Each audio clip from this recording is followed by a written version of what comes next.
On today's episode of WatchJRGo, we are back with the 51 International pickup, and today we're gonna see if there's still some paint underneath this thing.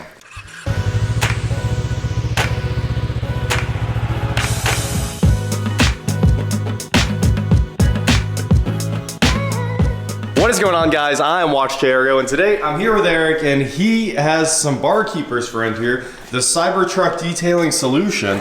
So this works for the past, the present, and the future, I guess. Really just the past and future. And Eric just poured some on this fender right here and started scrubbing, and we're trying to see what it looks like. And it looks like we got bare metal, actually. Yeah, it looks like bare metal. That is pure, nice, shiny bare metal. Yeah.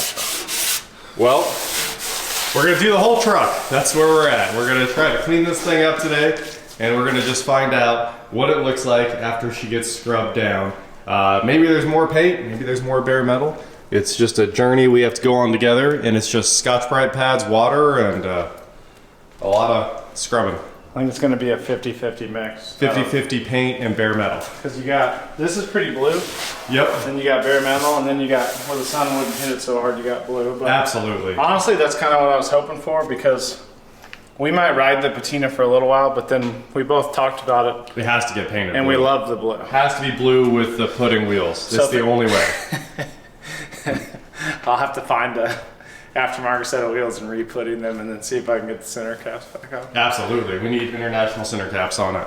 Well, if anyone knows this paint code, I'm sure there's only like 4 paint codes. Yeah, I was like, send that paint code over. It should be pretty easy to find this. And then obviously, I mean, a lot of people think the Patina looks good, but the thing is, it needs the blue. Compared to this though, like this is, to me, this is night and day difference. Absolutely, you know? Yeah, it's a huge difference. Like, and if you're gonna start a Christmas tree farm, you have to have a painted international. That's rule number 1 of Christmas tree farming. I have to get a few more acres to have it. Well, I got 5, but I mean. We could just put the Christmas trees in the back. We could plant 5 right there, easy. I should just do a new style, like plant them all super close to each other, so I can just fit like 4 times the amount of trees, so you can't walk through them. That's right. And then you can only cut down specific trees. You have to pick them via AI. It's a. But we know there's some paint, like I did this while you were gone. Ah. And that's just metal. Pure bare metal right there. Yeah. It looks really nice, actually. Yeah, I just like, I'll just scrub this square and see what it looks like. I'm gonna put Scott to work up here. Okay. See how this comes out. Scott's doing the workbench. We'll just work this side and see what we can get. I haven't pumped the brakes. I know, that's the one thing I want to do. Let's do it right now. Yeah, time to find out if we got brakes, guys. Is there any difference? I'm gonna guess now. Straight to the floor, no pressure at all.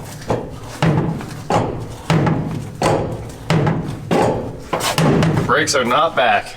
You know what they say though. Sometimes you just gotta take it out and just see how the brakes. That's right, just drive it. You gotta risk it all. Yeah, risk it for the biscuit. Tell you what, I'll let you drive it first. Okay. It's got a tag. Oh, I'll go. Oh yeah, we should tell them about their tag. I'll go get it. As you guys know, when we bought this thing, it had this awesome old antique tag, this 7191, which is a very early issue of the antique plates here in Kansas.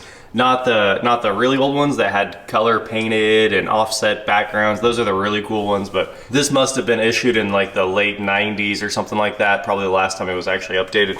And then it has this 8M plate, but we had to re-register it, and we got International Harvester 51 right there, pretty awesome.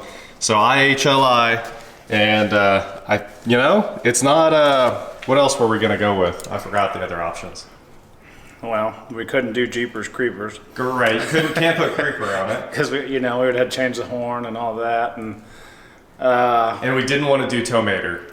Yeah, well, we're in Kansas, there's already 1,000 Tomaters, and this really isn't. I think it's pretty awesome. Let us know in the comments below what you guys think about whole IHLI. I just, short and simple. Short and simple. And it's not just, because now like the Kansas antique tags are boring. They're boring.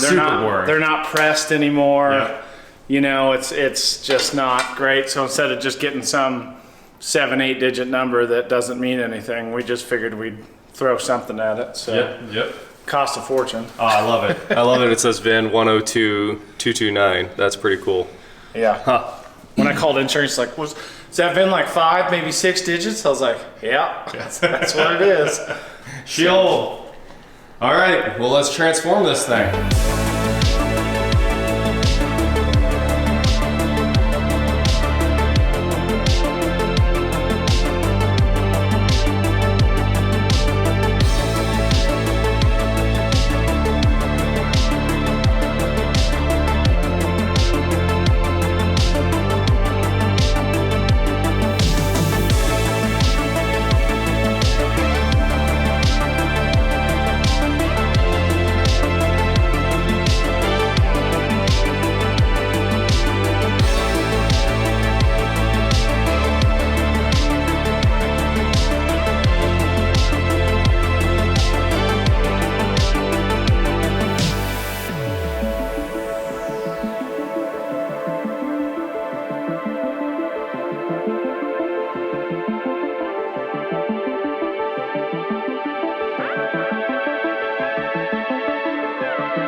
Well guys, we've got Scott over here running the Vintage Tech channel. He's got my PSP-Go that we just soft modded and loaded up with games. So he worked for a while. Now the King of Candy is going to play some games, but they went through a whole bottle of Barkeeper's Friend so far. And you can see all the paint coming back on the tailgate, the paint coming back on even the 8M tag came out, which was pure rust a minute ago. And Jordan and I are up front working away. You can see this whole thing's hazy. They got to wipe it down with water. And then I think it's really gonna pop. But Jordan is cleaning out the banjo bolt from the Brake Master, looking brand new. Because I'm good. Yep, I like it, I like it. We got new crush washers, and we're pulling the master cylinder off itself so we can get some hydraulic fluid to move through that thing, hopefully. And also, we pulled the fuel pump because the diaphragm was shot. You guys can see there was a big old crack. I don't know if it'll focus. Big crack right there in the gasket. And this gasket was fully rotten. It's just very hard on the diaphragm there. Oh, there's cracks all the way around the diaphragm. So soon it would have ended up with gas going inside the engine, which is not something you want. That's why these pumps are evil. I know a lot of people like mechanical pumps, but I'm pretty against them because when they fail, they take the engine out with them. So you gotta hope that it just breaks altogether before it fills your crankcase up with gasoline and washes down the cylinders. But we got the pump off. Hopefully we can get a couple of gaskets and get that rebuilt. And if we can get this master going, this thing is on the road. We will be ready to drive it if we get brakes and fuel that keeps pumping. So every part of this truck is cleaning up, and the paint is crazy. Where you can really see the paint, unbelievable, behind the wheel and down here in the corners. You can see all the factory color, which is a dark blue, much darker. We want this color. This is the color we want. This is the color the truck was, super dark blue. Well, here is the update. The truck has been scrubbed and wiped down. You can see most of the haze is gone. The blue is really starting to pop on this thing now. What a huge difference. And really, there wasn't that much time in it either. So now this is moving right along. We also got the master cylinder off, and we have some very bad news. After we got the master cylinder off, it was so rusted. We went to get the clip out of here, and the clip was rusted in place. It's probably dissimilar metals or something like that, and you can see it broke the actual casting on the Brake Master. So this is a Wagner Lockheed Brake Master. They sell them brand new for about $140, but we wanted to have the brakes working today, and we are not going to have them working after that broke. And of course over here, Jordan just finished tearing the fuel pump apart. He's running away from his work, but he had to drive the pin out for the arm right there, and now we have the diaphragm out, and if we can just get a replacement diaphragm, we could have the fuel pump problem solved. So mechanically, we're moving right along, and Eric is cranking out the Barkeeper's Friend action. We're gonna lift the truck up now and slide it sideways, just jack up the rear end, and try to get a little accessibility to the driver's side so he can start all over again on this side that has all the moss and heavy fallout all over the fenders and doors. We did find this envelope full of paperwork in the dash, and I don't want to zoom in too much because it does have his address on some of it, but check this out. This is a Brown's Wheel and Tire receipt from here in Wichita. They're still around. They still have that big dude. It's like a 30-foot tall guy outside in front of their store from 3/7 of 1988. And it was for 2 used 20570 R14s, $20 each, $40 total, and $2 in tax, 5% tax, which is crazy. And we also found, I don't want to zoom in too much, but there's the tag when he went and got that. 7191, and it's from 1987. That's when this was issued. And that plate only cost $20, which is way less than what Eric paid yesterday. What'd your plate cost? Well, the personalized tag's $50. 50 for the personalized tag, and then currently, I think since it's so old, it's 18 a year for this. Or 17 a year. 17 a year for this, just like my 65. So like 67 of it was regular, and then there was like $100 more. Yep. For just regular taxes. Not too bad. Well, there we go. We found more of the story, a pretty cool story. All the docs are over there from when he registered this thing in '87, but they all have his name on it, so we're not going to show you guys that. Also, he paid $50 for this truck. At least that's what he wrote. That's what I wrote. No, I didn't write that. I think these days, if you were to write 50 bucks, they will probably go in and declare a different value for you. Probably. Yeah, we don't call it again.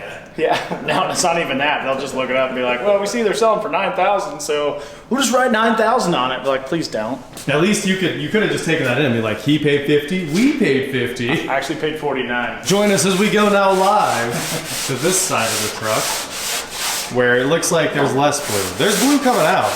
There is blue coming out, but it's less. Here's where it'll be. Yeah, under all the white. We'll see. Oh yeah, that's what I'm talking about. Where there was a shadow on it? Yep. That looks awesome. Scott's up here doing work. Jordan's interneting about the old silver diamond. We have spent quite a bit of time on this truck today, and take a look at the blue. That's the patina everybody dreams of right there. We have so much paint that came out. I mean, look at the driver fender. It looks incredible. So we got all that done. We went ahead and mounted our key switch in there too. So we got that cleaned up. You can now start it easily. And then we were like, let's figure out the lights. And also, when they did the 12-volt conversion, it looks like they just took out the marker lights because there's no sockets or anything behind here. It's all just missing. So we did a little troubleshooting on the lights there. We had it running again. And now it's off to figure out our brake master. We're gonna have to buy one, unfortunately. But it is cool, you can still buy it brand new, and it's not terribly expensive. So after we get that brake master going, there was literally no hope of saving the other one anyway. It was fully rotted internally. But once we get that going, hopefully we get some brakes back. So for now, that's our update on the truck for the day. We thought we were gonna be driving it quicker than that, but we're waiting on brakes. Brakes are gonna take just a minute, so. That is it for today, guys. Thank you so much for watching. Don't forget to head on over to shop.WatchJRGo.com for cool shirts, not like this. And please like, share, subscribe, do whatever you want to do, and I will talk to you next time. We're gonna have one more update here. We're giving up on the mechanical pump. We're gonna stick a 12-volt pump in there. Yeah, because it's another 140 for the mechanical pump. 25 bucks for a clacker. Yeah, it's so cheap to put a 12-volt pump in. And I thought you didn't want to be on video, but there you are. Just there I am. The man himself. Final piece of the puzzle here. Like I said, we decided we were going to delete the mechanical fuel pump and just go the easy route, run it electric. So we don't have to spend a rack of money on it. So we've got our fuel pump gasket right here, of course, and then I went inside and 3D printed a fuel pump block-off plate. Now, it could have been a little longer, but the pump doesn't use that bottom hole, and the casting actually only goes to about right there. So the gasket's already bigger than it. So if we put the block-off plate over there, it only exposes that bottom hole, which definitely is not a through hole or anything like that. So we are ready to go. I'm gonna bolt this back on right now. This is PLA carbon fiber, so it's ultra lightweight, but PLA is supposed to have pretty good oil resistance as well. So time to stick that on there, tighten it down, and we should be ready to move on to our electric pump and have no problems in the future. All right, I've got it finger tight. Now we just need to snug it up, throw our ratchet wrench on here real quick, and that should make sure we never end up with any oil leaks on this thing. Yeah, it's crushing the gasket down, so I think we're good. One 3D printed block off plate success. I know that's an iffy value proposition here. That PLA-CF costs a reasonable amount of money, $30 a roll or something like that. And those block off plates only cost $8 brand new, stamped out of steel. So we just wanted to get it done today, and nobody really stocks those parts, so that's why we did it. And yeah, I still probably spent less than $8, but it took some time. And it's a cool story, so it's got that going for it.